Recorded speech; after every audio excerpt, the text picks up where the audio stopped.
When I married Sarah, I truly believed I had found the one person I could trust more than anyone else. We had been together for 8 years, built a life together, and often talked about starting a family. From the outside, everything looked picture perfect, but I slowly began noticing things that unsettled me. Secretive phone calls, sudden girls' nights that never seemed planned, and her habit of keeping her phone turned face down whenever it was near me.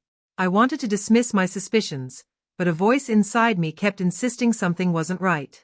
One Friday evening, Sarah told me she was going to a friend's engagement party. She spent longer than usual getting ready and came out wearing a striking red dress I had never seen before. It caught me off guard.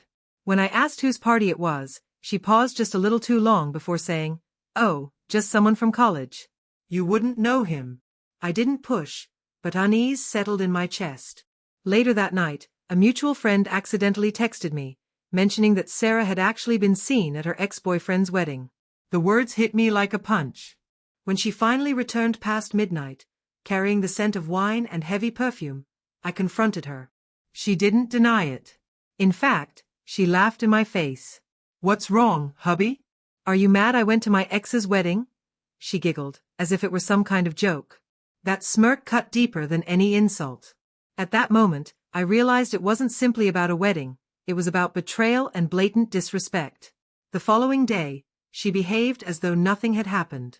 Sitting on the couch, scrolling through her phone and humming a tune, while I sat silently at the table, already forming my plan. She thought I would swallow my pride, but she was about to learn differently. Over the next 2 weeks, I worked quietly. I collected everything I could, screenshots of her conversations with him, photos from the wedding, and even a short video a friend had recorded of her dancing intimately with her ex. What she didn't know was that I had people looking out for me. I reached out to a lawyer, shifted funds into accounts under my own name, and prepared for the inevitable. We had joint savings, investments, and property, but there was no way I would let her walk away with half after what she had done. I also uncovered that she had been using my credit card for luxury purchases, so I froze the account immediately. While she laughed at me behind my back, I was securing my future without her. I even went to her parents, not with anger, but with evidence. I laid everything in front of them. The video stunned them into silence. Her father, a man of strict principles, could only shake his head, disappointment written across his face. Finally, I told Sarah I needed to go on a short business trip.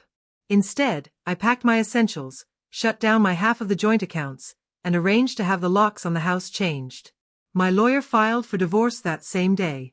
Sarah didn't realize what had happened until she came home and couldn't get inside. Taped to the front door was a single note: "Enjoy the memories. I'm done." No arguments, no shouting, just silence. Within hours, my phone exploded with messages. At first confusion, then rage, and finally desperation. She accused me of being immature, but I refused to answer. I blocked her number, cut off email access, removed her from social media, and even updated my work contact information. She had no way of reaching me. Not long after, I heard from mutual friends that she was telling everyone I had overreacted about her going to her ex's wedding. But when they pressed her about the messages, the gifts, and the video of her dancing, she couldn't defend herself. The truth was already out, and she couldn't twist it in her favor anymore. I moved to another city, rented a modest apartment, and started fresh. I didn't take much, just enough to build a new life. At first, waking up alone felt strange, but soon, it became freeing. No more games, no more hidden betrayals. Just peace. Eventually, Sarah tried to reach me through a mutual acquaintance. She claimed she missed me and wanted to work things out.